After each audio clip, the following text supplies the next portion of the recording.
جی فرمائیے۔ شاہ صاحب، ہم نے ایک دیوبندی امام کی ویڈیو دیکھی تھی، اس میں وہ کہہ رہا تھا کہ نا اعلیٰ حضرت کو فن حدیث میں مہارت نہیں تھی اور نہ اسماء و رجال کا علم تھا۔ سب سے پہلی تو یہ بات بتائیے کہ آپ نے ویڈیو دیکھی کیوں؟ سمجھ گئے نا؟ یہ تو بالکل ایسی بات ہے کہ میں گڑھے میں کودا اور وہاں مجھے کیل لگ گئی، تو آپ کودے کیوں گڑھے میں؟ سب سے پہلی بات کہ ہمارے علماء نے بے دین بد مذہبوں کی تقریریں سننے سے منع کیا۔ وجہ کیا ہے؟ جب وہ آپ کے سامنے اپنے عقیدے کو بیان کرنے کے لیے قرآنی آیتیں پڑھیں، حدیثیں پڑھیں، تو آپ تو کہیں گے کہ بھئی ہمارے مولوی غلط کہتے ہیں، تو قرآن اور سنت کے مطابق بات کر رہا۔ کہ آپ کوئی محدث اعظم پاکستان تھوڑے لگے ہوئے کہ آپ سمجھ جائیں کہ یہ کہاں ڈنڈی مار رہا، کیا کر رہا ہے، وغیرہ وغیرہ۔ اور دین کی باتیں نا کبھی کبھی شیطان بھی کرتا ہے۔ مشکاۃ شریف میں ہے بہت طویل حدیث، حضور علیہ السلام نے زکوٰۃ کے مال پر حضرت ابو ہریرہ رضی اللہ عنہ کو پہرے دار بنایا، اس کی نگرانی کیجیے۔ ایک شخص چرانے کے لیے آیا، حضرت ابو ہریرہ نے پکڑ لیا، بڑی طویل حدیث۔ 3 دفعے ایسا ہوا تو تیسری مرتبہ جب پکڑا تو اس چور نے کہا کہ ابو ہریرہ، میں تم کو ایسا وظیفہ بتاؤں گا کہ تم رات میں اگر پڑھ لو تو صبح ہونے تک شیطان تمہارے قریب نہیں آئے گا۔ کہا کہ بتاؤ وظیفہ کیا؟ کہا روز سوتے میں آیت الکرسی پڑھ لیا کرو، صبح ہونے تک شیطان تمہارے قریب نہیں آئے گا۔ جب حضور علیہ السلام کے سامنے حضرت ابو ہریرہ رضی اللہ عنہ پیش ہوئے تو حضور نے فرمایا کیا ہوا رات کے چور کا؟ حضور سب جانتے تھے۔ کہا حضور میں نے پکڑ لیا تھا اور میرا ارادہ تو تھا کہ آپ کے پاس لے آؤں، مگر وہ معذرت کرنے لگا، چھوٹے چھوٹے بچے ہیں، چھوڑ دو، آئندہ نہیں کروں گا، مجھے رحم آ گیا، میں نے چھوڑ دیا۔ کیا وظیفہ بتایا؟ اس کا وظیفہ اس نے یہ بتایا کہ رات میں اگر تم یہ پڑھ لو تو صبح ہونے تک شیطان تمہارے قریب نہیں آئے۔ حضور علیہ السلام، ابو ہریرہ تمہیں پتا ہے 3 دن سے تمہارا مخاطب کون تھا؟ کہا حضور اللہ اس کا رسول بہتر جانے۔ فرمایا خود شیطان تھا کمبا، لیکن یہ اس نے بات تم سے صحیح بتائی۔ تو کبھی کبھی شیطان بھی ایسی باتیں کرتا ہے، تو دوسروں کی باتیں سنیں گے تو اپنے دین میں تشکیک پیدا ہوگی کہ شاید ہمارا دین جو ہے اس میں کوئی شبہ ہے، یہ جو آیتیں پڑھ رہا ہے، یہ کر رہا ہے، وہ کر رہا۔ مرزا غلام احمد بھی تو آیتیں پڑھ کے لوگوں کو سمجھاتا تھا، حدیثیں پڑھ کے لوگوں کو سمجھاتا۔ اب اس میں کیا ہوتا ہے؟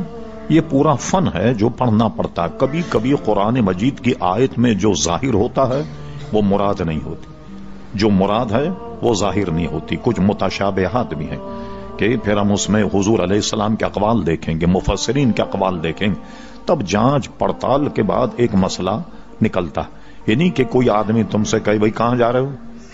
کہ نماز کے لیے جا رہا ہوں۔ تم نے قرآن کی آیت نہ بھائی لا تقربوا الصلاۃ، کہ مت جاؤ نماز کے قریب۔ واہ بھائی یہ تو قرآن کی آیت پڑھ رہا، اور وہ یہ اس نے بتایا نہیں، وان تم سکارا، جب نشے کی حالت میں ہو تو مسجد کی طرف مت جانا، نماز نہیں پڑھنا۔ تو اس طرح کے شکوک اور شبہات پیدا ہوتے ہیں، ایک بات۔ دوسری بات، بہت سی چیزیں آپ اگر ذہن میں رکھیں خود مسائل حل پیدا ہو جائیں۔ میں نے گزشتہ ہی اتوار کو آپ سے یہ کہا تھا کہ اعلی حضرت امام اہل سنت کے کتاب کا اوپر کا صفحہ میں نے نکال کر کسی وہابی کو دیا اور کہا اس کتاب کو پڑھو۔ اس نے کہا یہ تو اپنے فن کا امام نظر آتا۔ تو پھر بتایا میں نے یہ تو مولانا احمد رضا خان صاحب کا رسالہ، سب منیر العین، انگوٹھے چومنے کا ایک مسئلہ ہے جس میں پورے فن حدیث پر اس سے بہتر کتاب آپ کو دنیا میں نہیں ملے گی۔ یعنی ایک جگہ جو مسائل اکٹھا کیے ہیں نا، تو فن حدیث میں اعلیٰ فاضل بریلوی کو مہارت تامہ حاصل تھی۔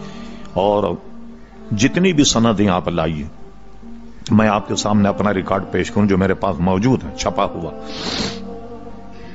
امام بخاری تک کسی کی سند 30 واسطوں سے ملے گی، 25 واسطوں سے ملے گی۔ اعلی حضرت فاضل بریلوی کے پاس جب آپ نے حج کا سفر فرمایا تو ایک اس زمانے کے حدیث کے امام تھے جو اعلی حضرت کو انہوں نے اجازت دی ہے، وہ صرف 11 واسطوں سے امام بخاری تک ملتی، اتنی قریبی حدیث۔ اور ایک حدیث جو اعلی حضرت کی ہے، یہ پورا اس پر رسالہ ہے، الاجازہ کے نام سے.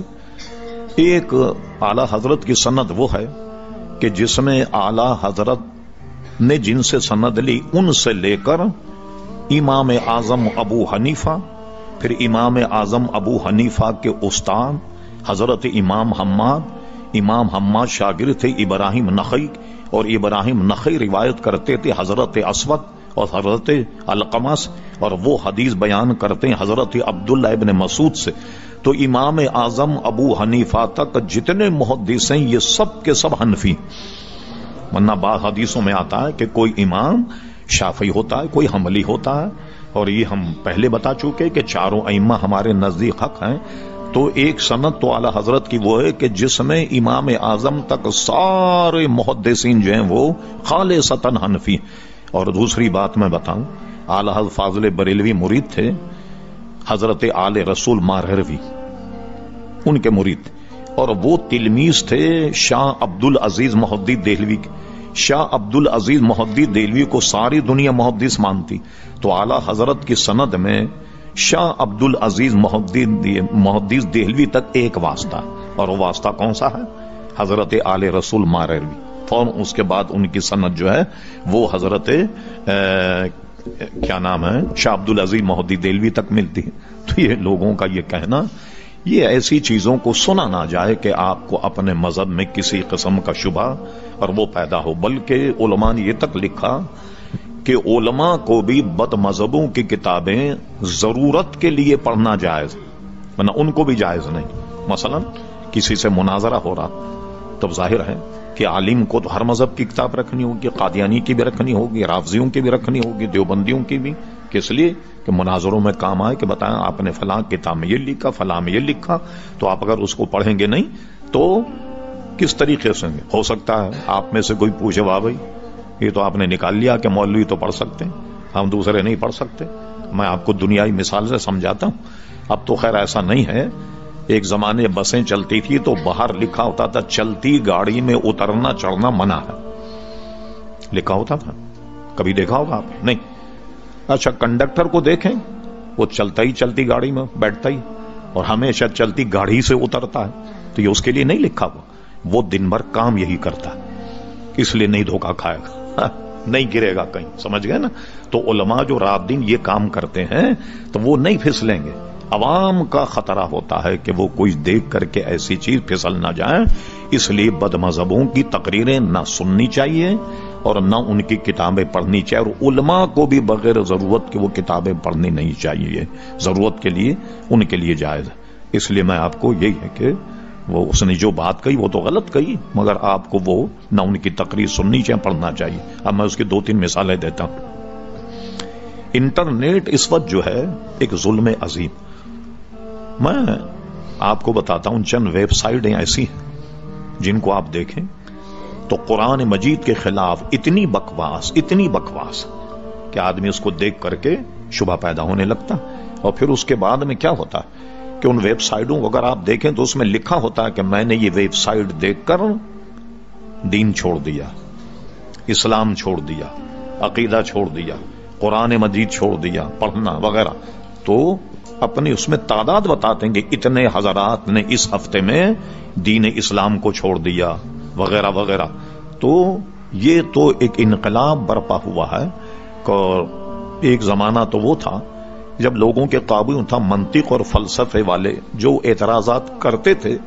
ہمارے علماء بہت پریشان ہو ان کے اعتراضات وغیرہ، لیکن اللہ نے امام غزالی، امام رازی جیسوں کو پیدا کیا اور انہیں سب کو ایسے جوابات دے کر کے ساکت کر دیا کہ بعد میں کسی کو بک بک کرنے کی گنجائش ہی نہیں رہی. تو اب کیا ہوا؟ اب اس کا مقابلہ آپ کیسے کریں گے؟